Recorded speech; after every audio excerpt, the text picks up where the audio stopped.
Moi, personnellement, j'ai jamais eu d'aide du gouvernement. Chaque fois que j'ai demandé de l'aide, j'en ai pas reçu. Donc, dans le fond, j'ai fonctionné indépendamment. Mon nom, c'est Kim Auclair. Mon entreprise, c'est Niviti. J'ai choisi d'être entrepreneur parce que, en fait, moi, je suis malentendante d'une oreille. Puis, quand j'étais jeune, j'avais beaucoup de misère à me trouver des emplois dans ce que j'aimais.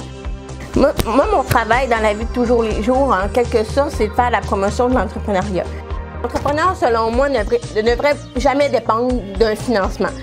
Moi, un entrepreneur qui vient me voir et qui me dit « OK, ben j'ai mon projet, moi j'attends après mon financement avant de commencer, je peux rien faire avant. » C'est pas vrai parce que tu as plein d'outils sur le web à moins de 100$ puis qui permettraient de créer ton site web, commencer à faire ta promotion, bâtir ta communauté.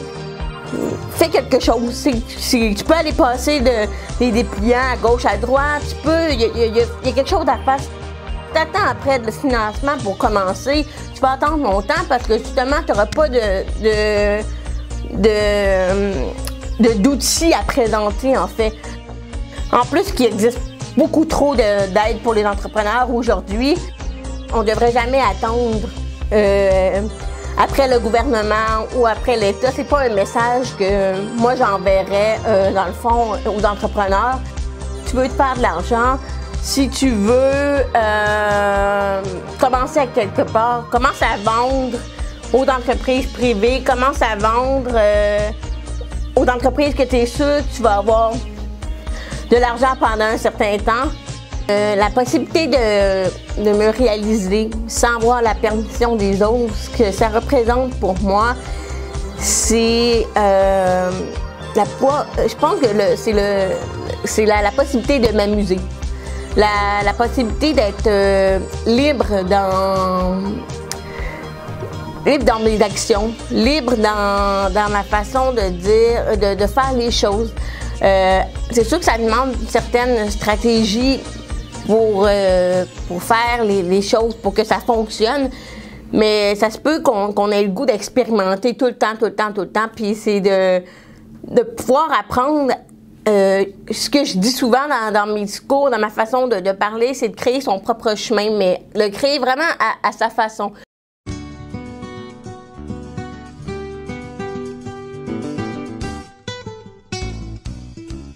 La plupart des entrepreneurs que j'ai rencontrés vont avoir il y a le petit quelque chose qui est unique en eux là, quand tu les écoutes vraiment, puis que leur histoire en fait est vraiment unique.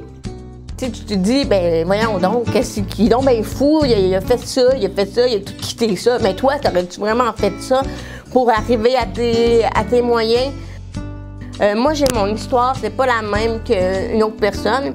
Puis c'est ça, c'est la possibilité de se réaliser, c'est la possibilité de créer vraiment notre propre histoire, notre propre parcours à notre façon.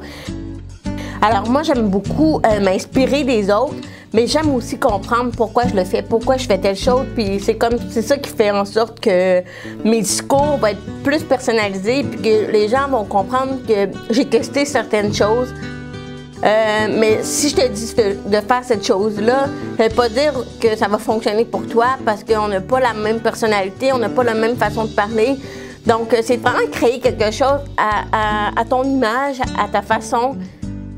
Et je pense que c'est ça, la possibilité de se réaliser, c'est vraiment de découvrir qui tu es, puis monter une entreprise avec des valeurs qui sont uniques à toi.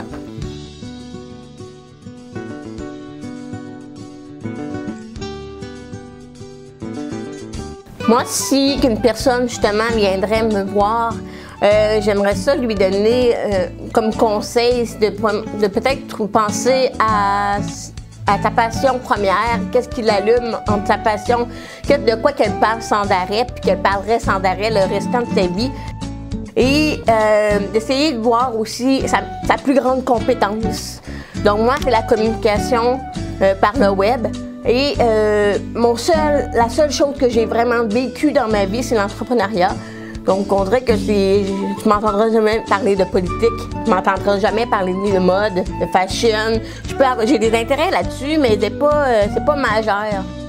et justement trouver une façon de faire de l'argent, une première façon. En fait, c'est vraiment de trouver une première astuce, comment tu peux faire de l'argent avec ça et de commencer à expérimenter à partir de ce point-là, sans voir trop gros, parce que quand on essaye de voir un trop gros modèle d'affaires, on se perd vraiment dans un lac, on se perd vraiment là-dessus, il y a trop de choses à faire en même temps, mais de trouver vraiment une façon de faire de l'argent avec ta passion puis ta plus grande compétence.